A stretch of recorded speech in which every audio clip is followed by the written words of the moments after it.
अगर आप खांसी से परेशान हैं, तो आप उसके लिए कभी भी कोई दवाई ना लें, खांसी को ख़त्म करने के लिए दवाई ना लें, क्योंकि खांसी हमेशा अपने टॉक्सिन्स को बाहर निकालने के लिए होने वाली प्रोसेस है। सूखी खांसी में जो हरड़ होती है, उसका जो छिलका होता है, वो आपको मुँह में रखकर चूसना है।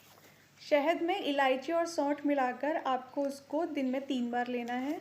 इस दौरान कोई भी ज़्यादा तेल वाली चीज़ें जिसमें ज़्यादा चिकनाई होती है वो चीज़ें ना खाएं और आपको उस टाइम ज़्यादा से ज़्यादा हरी सब्जियों का सूप पिएं। नेचुरोपैथी के इन टिप्स को जानने के लिए मेरा चैनल सब्सक्राइब कर लीजिए और वीडियो अगर अच्छी लगे तो लाइक शेयर और कमेंट कर दीजिए।